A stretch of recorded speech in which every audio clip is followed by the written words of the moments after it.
Hello friend, आप सभी का आपके अपने YouTube channel super study for welcome है। जैसा कि दोस्तों मैं UP army technician grade 2 and ISRO technician B के लिए इंपॉर्टेंट ऑब्जेक्टिव क्वेश्चन की सीरीज चला रहे हैं।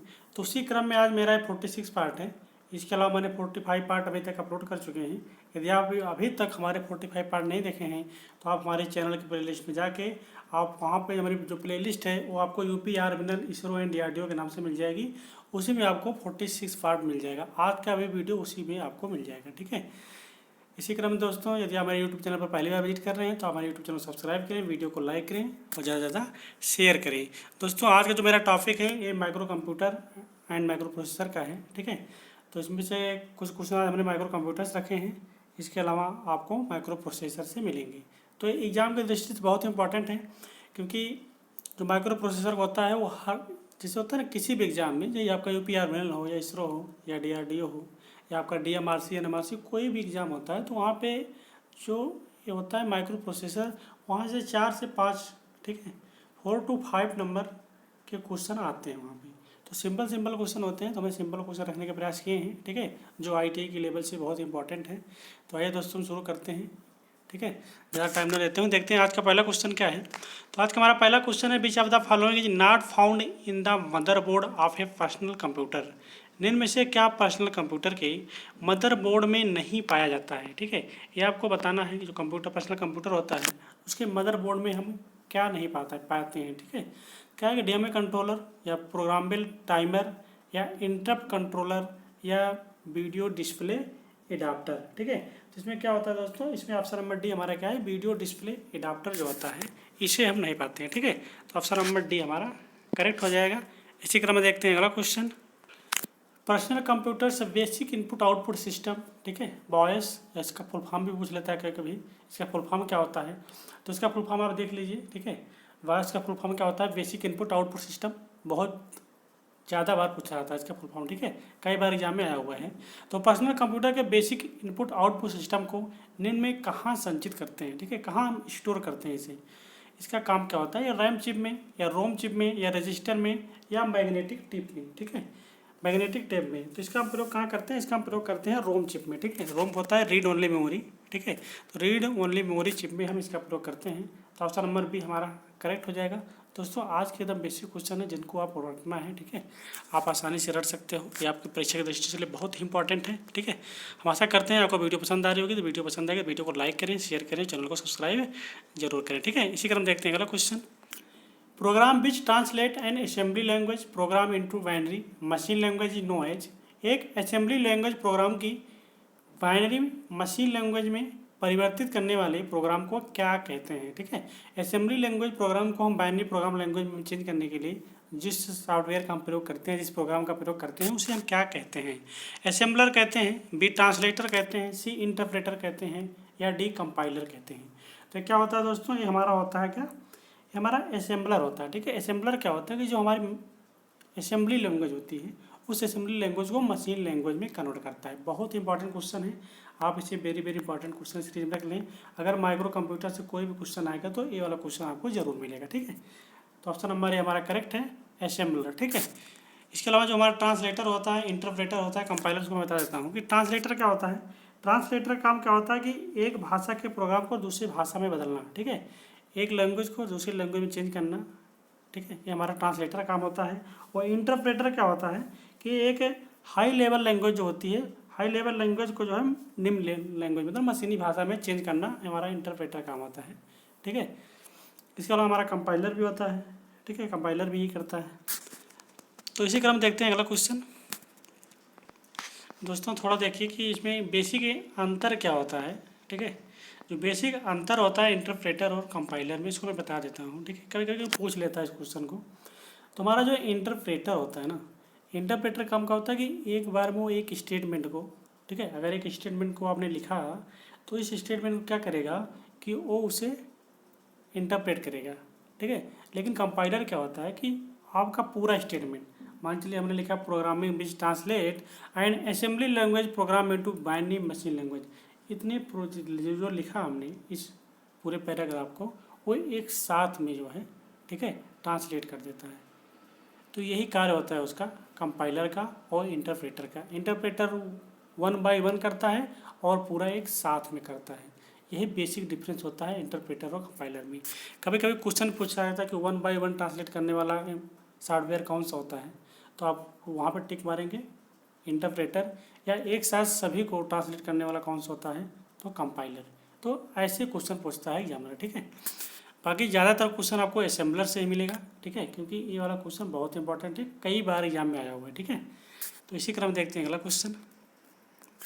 माइक्रो प्रोग्रामिंग ये technique commonly use to implement. Micro programming एक तकनीक है जिसे समानतः लागू किया जाता है। Data path of a processor, processor का डाटा पाथ होता है, या कैच मेमोरी होती है, या control unit of a processor, या none of the above.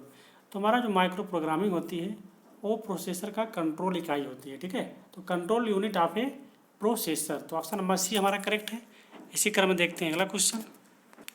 Compare to a 6 processor SISC processor या RISC RISC प्रोसेसर हैज, इन दोनों का तुलना करना है कि इनमें कौन सा बेहतर होता है, क्या कमी होती है इन दोनों में, ठीक है। आपको बताना है कि 6 प्रोसेसर की तुलना में RISC प्रोसेसर है रिड्यूस्ड कैच मेमोरी, मतलब कम कैच मेमोरी वाला, या reduced number of interrupt, come interrupt की संख्या वाला, या कम इंस्ट्रक्शन की संख्या, ऑप्शन नंबर सी में दिया हुआ है, या ऑप्शन नंबर डी में दिया हुआ है कम एड्रेस लाइन। तो 6 प्रोसेसर की तुलना में जो हमारा RISC RISC प्रोसेसर होता है, इसमें क्या होता है कि इंटरप्ट लाइन की संख्या जो होती है कम होती है, ठीक है। लेस नंबर ऑफ इंस्ट्रक्शन, ठीक है, तो कम इंस्ट्रक्शन की संख्या होती है। कभी कभी इसका फुल फॉर्म पूछ होता है दोस्तों, SISC का फुल फॉर्म क्या होता है, तो इसका फुल फॉर्म क्या होता है कि कॉम्प्लेक्स इंस्ट्रक्शन सेट कंप्यूटिंग, ठीक है। कॉम्प्लेक्स इंस्ट्रक्शन, ठीक है, कॉम्प्लेक्स इंस्ट्रक्शन सेट कंप्यूटिंग। इसके अलावा हमारा RISC क्या होता है, रिड्यूस्ड इंस्ट्रक्शन सेट कंप्यूटिंग, ठीक है। तो इसका फुल फॉर्म ही पूछता है ज़्यादातर यार, ठीक है। अगर अपने यहाँ आएगा ITI में तो इसका फुल फॉर्म ही पूछ सकता है, ठीक है। RISC का फुल फॉर्म क्या होता है, रिड्यूस्ड इंस्ट्रक्शन सेट कंप्यूटिंग, और CIS का होता है क्या, ठीक है। CIS का आपको बताना है कॉम्प्लेक्स इंस्ट्रक्शन सेट कंप्यूटिंग। तो इसी क्रम देखते हैं दोस्तों अगला क्वेश्चन। इनमें से किसको एक कैरेक्टर को प्रस्तुत करने के लिए 7 बिटों की आवश्यकता होती है, ठीक है। 7 बिट कोड कौन सा होता है ये आपको बताना है। XC कोड है, BCD कोड है, ग्रे कोड है, या ABCD IC कोड है, ठीक है। इनमें कौन ऐसा कोड है जो 7 बिट कोड होता है, तो मैंने बताया था कि हमारा XC होता है, ठीक है, ASCII, ये हमारा 7 बिट कोड होता है, ठीक है। तो इसका फुल फॉर्म भी बहुत पूछता है। इसका फुल फॉर्म क्या होता है, अमेरिकन, आप ध्यान से सुनिएगा, ठीक है, अमेरिकन, ठीक है, American standard code for information interchange, ठीक है, ये इसका फुल फॉर्म होता है। ये 7 बिट कोड होता है। ये अल्फा न्यूमेरिक कोड होता है, क्या होता है, अल्फा न्यूमेरिक कोड होता है, ठीक है। Alpha numeric code 7 bit code, ठीक है, ये होता है हमारा XC। इसका फुल फॉर्म होता है American standard code for information interchange. इसके अलावा ऑप्शन नंबर सी में दिया हुआ है ABCDIC, ये हमारा 8 बिट कोड होता है, ठीक है। कभी कभी इसको पूछता है कितने बिट का कोड होता है, तो ये 8 बिट का कोड होता है। बाकी आप BCD जानते हैं, बाइनरी कोडेड डेसिमल होता है जो कि 4 बिट कोड होता है, ग्रे भी हमारा, ठीक है। तो ये सारे कोड हैं। तो इसी क्रम में देखते हैं अगला question. This software use to drive micro processor based system is called, ठीक है। माइक्रो प्रोसेसर आधारित प्रणाली ड्राइव करने के लिए इस्तेमाल किया गया सॉफ्टवेयर कहा जाता है। असेंबली लैंग्वेज, या फर्मवेयर, या हाई लेवल लैंग्वेज, या बेसिक इंटरप्ट इंस्ट्रक्शन, ठीक है। तो ये क्या होता है दोस्तों कि एक माइक्रो प्रोसेसर आधारित प्रणाली जो होती है उसे हम ड्राइव करने के लिए क्या इस्तेमाल करते हैं, ठीक है, असेंबली लैंग्वेज का इस्तेमाल करते हैं, ठीक है। तो ऑप्शन नंबर ये हमारा करेक्ट है। हम असेंबली लैंग्वेज देते हैं, तो असेंबली लैंग्वेज क्या होती है, उससे मशीन लैंग्वेज में चेंज करके फिर कंप्यूटर हमारा उसको इनपुट को आउटपुट में देता है हमें, ठीक है। असेंबली लैंग्वेज होती है, मतलब जो आम बोलचाल की भाषा होती है वो हमारी क्या होती है, वो असेंबली लैंग्वेज होती है, जो लो लेवल लैंग्वेज भी कहते हैं, ठीक है। तो ऑप्शन नंबर ये हमारा करेक्ट है। इसी क्रम में देखते हैं अगला क्वेश्चन। बस इन कंप्यूटर इज, कंप्यूटर में बस है। बस क्या होता है कंप्यूटर में, नेटवर्किंग डिवाइस होती है, बंच ऑफ वायर होता है, या another name for motherboard, motherboard के लिए एक और नाम है, या इंटरनल मेमोरी होती है, आंतरिक मेमोरी होती है। तो बस का काम क्या होता है दोस्तों, बस के बारे में आपको बताना, ठीक है। कंप्यूटर बस जो होती है वो क्या होती है, तो कंप्यूटर बस क्या होती है, एक तारों का जो है, ठीक है, तारों का एक गुच्छा होता है इससे आप देखे होंगे कि इनपुट देने के लिए जो केबलें लगी होती है 6, 7, 8, 10 वायर की होती हैं, ठीक है, एक दूसरे से कनेक्ट करने के लिए, ठीक है। तो वही होता है हमारा बस, ठीक है। तारों का जो गुच्छा होता है वो हमारा क्या होता है, बस होता है, ठीक है, बंच ऑफ वायर। तो बस is a computer is a क्या होता है, बंच ऑफ वायर होता है, ठीक है। इसी क्रम देखते हैं अगला question. Which is not a peripheral device, कौन एक परिधीय डिवाइस नहीं है, ठीक है। विजुअल डिस्प्ले यूनिट, आभासी प्रदर्श इकाई, या ऑप्शन नंबर बी में है मेन मेमोरी चिप, मुख्य मेमोरी चिप, या ऑप्शन नंबर सी में है मॉडेम, या ऑप्शन नंबर डी में है पेन ड्राइव, ठीक है। तो इसमें क्या है कि which is not a peripheral device, इनमें से कौन सा परिधीय डिवाइस नहीं है या पेरीफेरल डिवाइस नहीं है। तो हमारी जो मेन मेमोरी चिप होती है ये हमारे पेरीफेरल डिवाइस नहीं होती है। तो ऑप्शन नंबर बी हमारा करेक्ट है। इसी क्रम देखते हैं अगला question. In beach of the following version of computer micro processor was used, ठीक है। निम्नलिखित में से कौन से वर्ग के कंप्यूटर माइक्रो प्रोसेसर का प्रयोग करते थे। फर्स्ट जनरेशन मतलब प्रथम पीढ़ी के, या फोर्थ जनरेशन कंप्यूटर चौथी पीढ़ी के, या थर्ड जनरेशन कंप्यूटर तीसरी पीढ़ी के कंप्यूटर, या सेकेंड जनरेशन कंप्यूटर, या दूसरी पीढ़ी के कंप्यूटर। तो जो माइक्रो प्रोसेसर आया दोस्तों, इसके पहले क्या होता था, सबसे पहले हमारा मैग्नेटिक ड्रम का प्रयोग होता था, उसके बाद वैक्यूम ट्यूब का प्रयोग हुआ, उसके बाद ट्रांजिस्टर का प्रयोग हुआ, फिर ट्रांजिस्टर के बाद ट्रांजिस्टर हमारा थर्ड पीढ़ी में आया था। तो फोर्थ पीढ़ी में हमारा क्या आ गया था, माइक्रो प्रोसेसर आ गया था, ठीक है। तो ऑप्शन नंबर बी हमारा करेक्ट हो गया। माइक्रो प्रोसेसर के आने से ही हमारे कंप्यूटर का आकार बहुत सूक्ष्म हो गया, ठीक है। आजकल तो कंप्यूटर आपको पाम के आकार में आ गए, मतलब छोटे छोटे कंप्यूटर आपके आ गए हैं। आप देखते हैं मोबाइल है एज ए कंप्यूटर कह सकते हो, वॉच है, डिजिटल वॉच है, एज ए कंप्यूटर, सब क्या है, माइक्रो प्रोसेसर का ही कमाल है, ठीक है। ऑप्शन नंबर बी हमारा करेक्ट है। इसी क्रम देखते हैं अगला क्वेश्चन। दी एक्सी क्या है, ये 4 बिट इनपुट आउटपुट कोड है, या 2 बिट इनपुट आउटपुट कोड है, या 7 बिट इनपुट आउटपुट कोड है, and 8 bit input output code है। तभी हमने बताया था कि American standard code for information interchange होती है वो 7 बिट कोड होती है, ठीक है। तो ऑप्शन नंबर सी हमारा करेक्ट हो जाएगा। इसी क्रम देखते हैं अगला question. Beach of the following device is not an example of embedded system, निम्न में से कौन सा इम्बेडेड सिस्टम या इम्बेडेड प्रणाली का भाग नहीं है या उदाहरण नहीं है, ठीक है, पार्ट नहीं है उसका इम्बेडेड सिस्टम का। तो मोबाइल है, माइक्रो प्रोसेसर है, डिजिटल कैमरा है, या टैबलेट है, ठीक है। तो हमारा जो माइक्रो प्रोसेसर होता है ये इम्बेडेड प्रणाली के अंतर्गत नहीं आता, ठीक है, इम्बेडेड सिस्टम के अंतर्गत नहीं आता माइक्रो प्रोसेसर। तो ऑप्शन नंबर बी हमारा करेक्ट हो जाएगा। इसी क्रम देखते हैं अगला question. Number of bits needed to code 64 operation is, ठीक है, परिचालन कोड के लिए आवश्यक बिट की संख्या बताइए। 64 ऑपरेशन कोड का हमें परिचालन करना है तो उसके लिए कितने बिट की आवश्यकता होगी, ठीक है। आप मान चलिए 64 बिट का एक ऑपरेशन कोड है, उसे हमको प्रचालित करना है डिजिटल पे, तो उसके लिए हमें कितनी बिट देनी होगी, ठीक है। ये बिट पूछ रहा है, तो हम जानते हैं 64 इक्वल टू क्या हो जाएगा, 2 पावर n हो जाएगा। हम जानते हैं 2 power 6 equal to 2 power n, तो n इक्वल टू कितना हो गया, 6 हो गया, ठीक है। तो 6 बिट की आवश्यकता होगी। अगर 6 बिट देंगे तो 64 कोड को हम ऑपरेशन में प्रयोग कर सकते हैं, ठीक है। तो ऑप्शन नंबर बी हमारा करेक्ट हो जाएगा। इसी क्रम में देखते हैं अगला question. The use of a cache in computer system increases the, जो कंप्यूटर सिस्टम में कैचे का प्रयोग बढ़ाता है, क्या कार्य होता है कैच मेमोरी का, ठीक है, जिसे बोलते हैं कैशे मेमोरी, ठीक है। इसका कार्य क्या होता है, available memory space for the program के लिए उपलब्ध मेमोरी है, आंकड़ों के लिए उपलब्ध मेमोरी स्पीड है, या मेमोरी तक पहुंच बढ़ाने हेतु उपलब्ध स्पीड है, या सीपीयू की एड्रेसिंग रेंज है, ठीक है। तो हमारा क्या होता है कि ये हमारा कैश मेमोरी होती है या कैश मेमोरी जो होती है, इसका हम प्रयोग करते हैं मेमोरी तक स्पीड या उसकी जो स्पीड होती है बढ़ाने के लिए, ठीक है। मेमोरी तक पहुंच बढ़ाने है तो उपयुक्त speed, available speed of memory access. तो ऑप्शन नंबर सी हमारा करेक्ट होगा, ठीक है। इसी क्रम देखते हैं अगला question. Accumulator is an integral component of, ठीक है, integral component of accumulator dot का एक समाकलित घटक है, ठीक है। तो क्या होता है, सीपीयू का होता है, हार्ड डिस्क का होता है, रैम का होता है, या कैश मेमोरी का होता है। तो क्या होता है, ये हमारा जो होता है एक्यूमुलेटर वो सीपीयू का पार्ट होता है, ठीक है। तो आप जानते हैं सीपीयू में क्या होता है, सीपीयू में एएलयू होता है, अर्थमेटिक लॉजिक यूनिट से बोलते हैं हम, ठीक है। इसके अलावा कंट्रोल यूनिट होती है और मेमोरी रजिस्टर होता है। तो मेमोरी रजिस्टर का पार्ट ही होता है एक्यूमुलेटर, ठीक है। तो उसी के अंतर्गत हमारा आता है। तो एक्यूमुलेटर जो होता है हमारा सीपीयू के अंतर्गत आता है, ठीक है। तो ऑप्शन नंबर ए हमारा करेक्ट है। इसी क्रम में देखते हैं अगला क्वेश्चन।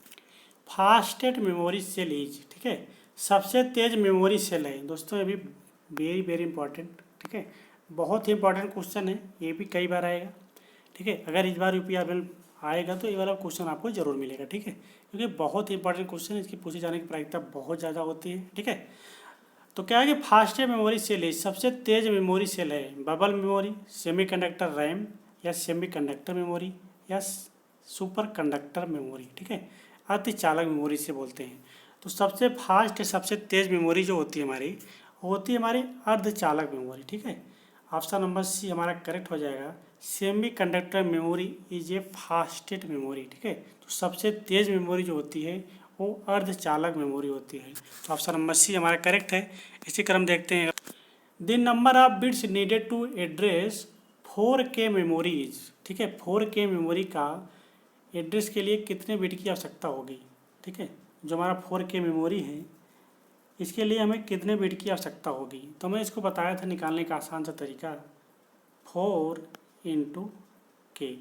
तो 4 को हम लिख सकते हैं 2⁻², K होता है हमारा 2⁻10, तो 10 + 2 ऐड कर लेंगे, मल्टीपल है तो 2⁻12 हो जाएगा। तो n = कितना आ जाएगा, 12 बिट, ठीक है। तो 12 बिट की आवश्यकता होगी 4K मेमोरी के लिए, ठीक है।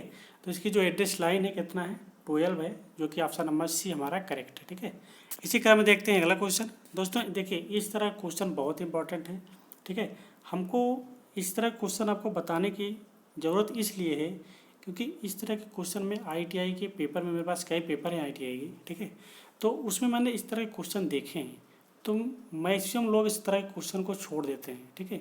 कोई एक आध स्टूडेंट होता होगा ITI में जो इस क्वेश्चन को कर पाता होगा। तो मैं चाहता हूँ कि आप सभी यदि हमें फॉलो कर रहे हैं तो आपका कोई भी क्वेश्चन छूटने न पाए, ठीक है।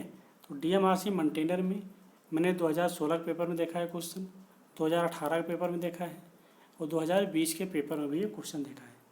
तो अभी मैं, ठीक है, DMRC का पेपर लेके आने वाला हूँ, उसका साल पेपर, ठीक है, 2020 का भी और 2018 का भी, दोनों पेपर मेरे पास हैं, ठीक है। 16 वाला पेपर नहीं है, लेकिन प्रयास करते हैं अगर मिल जाएगा तो उसका भी हम सलूशन दे देंगे आपको, ठीक है। तो इसका जो है, तो इसीलिए मैंने बताया कि इस तरह क्वेश्चन अगर आपके छूटते हैं तो आज के बाद आपके क्वेश्चन छूटेंगे नहीं, अगर आप इस वीडियो को देख लेंगे तब। तो जितने क्वेश्चन होते हैं, ठीक है, मेरा क्या है कि मैं वीडियो बनाने से पहले मैं सारे पेपर का एनालिसिस करता हूँ कि कौन से क्वेश्चन कहाँ से उठाए गए हैं, या कौन से क्वेश्चन ITI स्टूडेंट के लिए प्रेजेंट टाइम में इंपॉर्टेंट है। जो क्वेश्चन जैसे एग्जामिनर पूछता है उसी लेवल क्वेश्चन में रखने का प्रयास करता हूँ, ठीक है। हम आशा करते हैं कि आपको मेरा वीडियो पसंद आ रहा होगा। यदि वीडियो पसंद आ रहा है दोस्तों, वीडियो को लाइक करें, शेयर करें। यदि अभी तक चैनल सब्सक्राइब नहीं किए हैं तो चैनल को सब्सक्राइब जरूर करें, ठीक है। इसी क्रम में देखते हैं दोस्तों अगला क्वेश्चन। कह रहा है the number of address line in a 8 bit 4K ROM is. एक हमें रोम दी गई है, ठीक है, 4K रोम की एड्रेस लाइन की संख्या बतानी है। तो अभी मैंने निकाला था, आप यहाँ कन्फ्यूज मत होना, 8 बिट दिया हुआ तो हमको 8 बिट का भी निकालना है। तो 8 बिट हमारे क्या है, डाटा बस है, ठीक है। तो इसका यूज हमें यहाँ पे नहीं करना है, ओनली हमको 4K मेमोरी का ही प्रयोग करना है। तो 4K के लिए 2⁻2 होता है। हमने बताया था KB के लिए 2⁻10 होता है, MB के लिए 2⁻20 होता है, और GB के लिए 2⁻30 होता है। ऐसे आप 10 पावर बढ़ाते जाएंगे तो एक एक चीज़ से बढ़ती GB बाद टेराबाइट बाद जीटाबाइट बाद, ठीक है। ऐसे क्रम की जो बढ़ती जाएगी तो आप 2⁻10 के क्रम में आप बढ़ाते जाएंगे तो उससे आपको वैल्यूज की मिलती जाएगी। तो 4K है तो K के लिए जानते हैं 2⁻10 होता है। तो 2⁻10 और 2⁻10 +2, तो 10 + 2 हो जाएगा 12, ठीक है। तो इसमें भी हमारी जो एड्रेस लाइन होगी वो कितना हो जाएगी, 12 हो जाएगी, जो कि ऑप्शन नंबर सी हमारा करेक्ट है, ठीक है।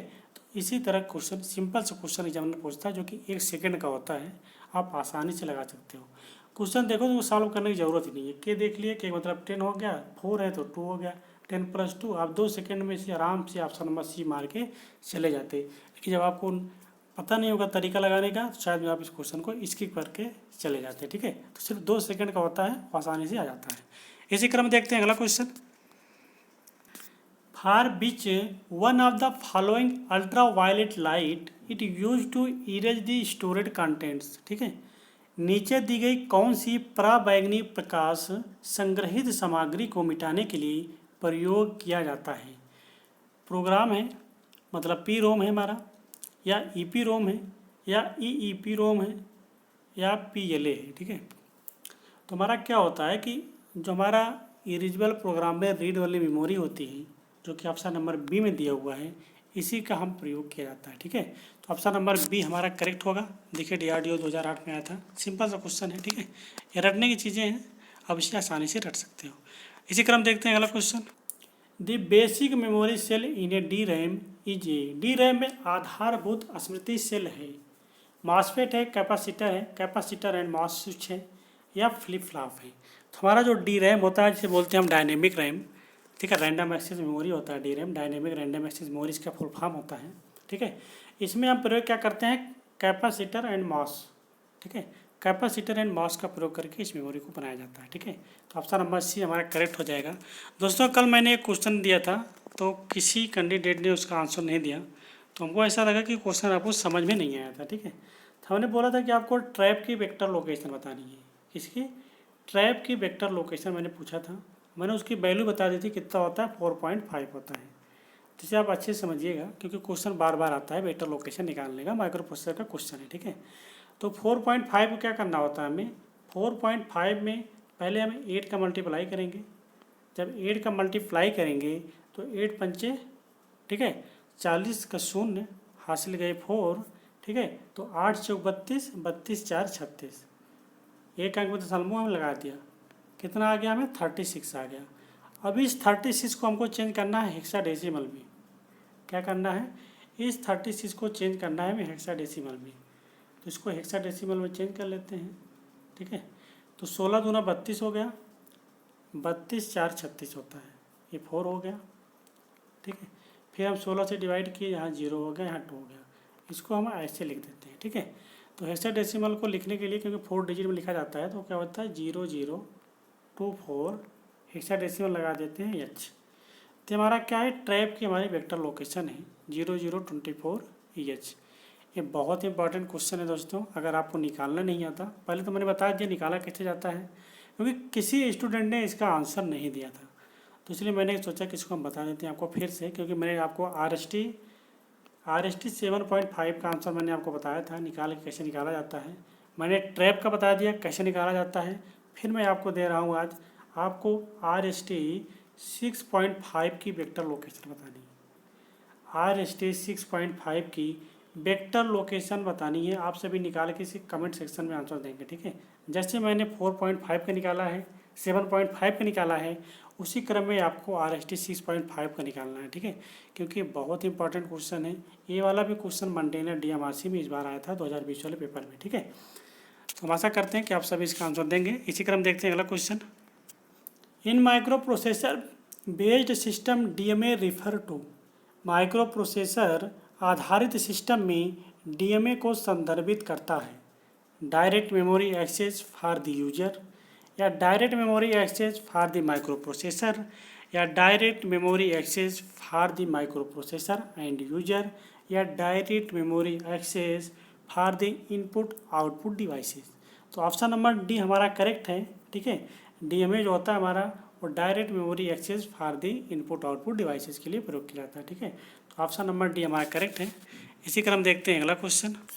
What is the magnitude of data stored by a latch. Latch होता है एक फ्लिप फ्लॉप जिसे बोलते हैं, उसे लैच बोला जाता है। ठीक है, तो एक कड़ी से संग्रहित डेटा की परिणाम क्या है, कितने बिट स्टोर करता है, आपसे पूछ रहा है। ठीक है, 8 बिट, 1 बिट, 4 बिट डाटा, या 16 बिट ऑफ डाटा। तो हमने बताया था जो हमारा लैच होता है, जो हमारा फ्लिप फ्लॉप होता है, 1 बिट स्टोरेज डिवाइस होता है। तो ऑप्शन नंबर बी हमारा करेक्ट है। ये भी बहुत ही इंपॉर्टेंट क्वेश्चन है। ठीक है, very very important question series में आप इसे नोट कर लें। ये क्वेश्चन बार बार पूछा जाता है और बहुत ही सिंपल क्वेश्चन है। ठीक है, ये क्वेश्चन NMRC में आया था। ठीक है, नोएडा मेट्रो रेल कॉर्पोरेशन 2019 के पेपर में सिंपल सा क्वेश्चन पूछा गया था। ठीक है, तो हमारा जो लैच होता है कितने बिट स्टोर करता है, 1 बिट स्टोर करता है, जो कि ऑप्शन नंबर बी हमारा करेक्ट है। इसी क्रम देखते हैं अगला question. Microprocessor with 12 bit address bus will be able to access dash kilobyte of memory. ठीक है, 12 बिट की एड्रेस लाइन है या एड्रेस बस है, उसके माध्यम से कितने बिट का, मतलब कितने बाइट का या किलोबाइट का एड्रेस आएगा, लोकेशन आएगा, वो आपसे पूछ रहा है। तो हमने बताया था कि एड्रेस लोकेशन या मेमोरी एड्रेस निकालने के लिए वही होता है फार्मूला 2 पावर n, ठीक है। तो दिया हुआ है 12 बिट, 2 पावर 12 हो जाएगा। हम जानते हैं 2 पावर 10 को लिख सकते हैं हम किलो बाइट, क्योंकि किलो बाइट में ही पूछ रहा है। और बचा है 2 पावर 2 और, तो 2 पावर 2 इंटू 2 पावर 10, तो 2 पावर 10 को लिख सकते हैं हम किलो बाइट, तो 2 पावर 2 लिख सकते हैं 4, तो 4K, तो 4 किलो बाइट हो जाएगा इसका आंसर। कभी कभी क्वेश्चन ऐसे पूछता है, कभी कभी क्वेश्चन मेमोरी दिया रहता है तो एड्रेस लाइन पूछता है। तो दोनों तरह क्वेश्चन मैं आपके लिए लेके आया हूँ, ठीक है।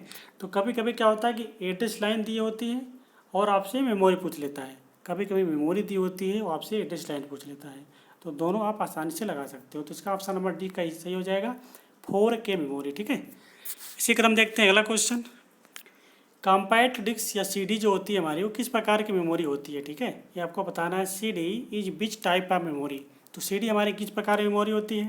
प्राइमरी मेमोरी होती है, रैम होती है, रोम होती है, सेकेंडरी मेमोरी होती है। तो हमारा जो CD होती है, जो कॉम्पैक्ट डिस्क होती है, इसका फुल फॉर्म ही कभी पूछता है CD का फुल फॉर्म क्या होता है? Compact disc. ये क्या होती है? सेकेंडरी मेमोरी होती है। तो सेकेंडरी मेमोरी हमारा क्या क्या आता है? CD आता है, DVD आता है, हार्ड डिस्क आता है, मैग्नेटिक टेप आता है। ये सब हमारे सेकेंडरी मेमोरी हैं। और प्राइमरी मेमोरी हमारा कैश मेमोरी, रैम या रजिस्टर जो होते हैं हमारे क्या होते हैं? प्राइमरी मेमोरी होते हैं, ठीक है। इसी क्रम देखते हैं अगला क्वेश्चन। दोस्तों वीडियो का लास्ट क्वेश्चन था, ठीक है। तो मैंने कल आपसे क्वेश्चन पूछा था कि इस क्वेश्चन का आंसर आप सभी लोग कमेंट सेक्शन में देंगे जवाब इसका। तो काफ़ी लोगों ने इसका सही जवाब दिया था। तो जितने लोगों ने जवाब दिया था इसका, ठीक है, सही आंसर था। तो इसमें क्या है कि ट्रांसफार्मर रेटिंग को समानता दर्शाया जाता है। जो हमारा ट्रांसफार्मर होता है उसकी रेटिंग क्या होती है? तो ट्रांसफार्मर की रेटिंग क्या होती है? KVA होती है। ट्रांसफार्मर किसके सिद्धांत कार्य करता है? म्यूचुअल इंडक्शन का सिद्धांत कार्य करता है, ठीक है। ये स्टेप अप और स्टेप डाउन की तरह कार्य करता है। अगर हमको अधिक वोल्टेज लेना है तो स्टेप अप का प्रयोग करेंगे, अगर कम वोल्टेज लेना है तो स्टेप डाउन का प्रयोग करेंगे, ठीक है। ये ओनली AC पे वर्क करता है। जो हमारा ट्रांसफार्मर होता है ओनली AC पे वर्क करता है, ठीक है। तो ये सब चीज़ें ट्रांसफार्मर के बारे में। इसके अलावा दोस्तों आज का क्वेश्चन क्या है हम आपको बताते हैं। The core in a large power transformer is unit of, ठीक है। बड़े ऊर्जा ट्रांसफार्मर में कोर एक इकाई है। जो हमारे बड़े प्रकार के ट्रांसफार्मर होते हैं उसमें कोर किस चीज़ का बना होता है, ये आपको बताना है। ऑप्शन नंबर ए में है मिल्ड स्टील का, ऑप्शन नंबर बी में है फेराइट का, या ऑप्शन नंबर सी में है कास्ट आयरन का, ऑप्शन नंबर डी है सिलिकॉन स्टील का, ठीक है। तो ये सभी लोग आंसर दीजिएगा। हम आशा करते हैं कि आप सभी लोग इसका आंसर कमेंट सेक्शन में देंगे, ठीक है। दोस्तों वीडियो पसंद आया तो वीडियो को लाइक करें, शेयर करें। चैनल अभी तक सब्सक्राइब नहीं किया, चैनल को सब्सक्राइब जरूर करें। थैंक यू दोस्तों, thanks for watching, thank you.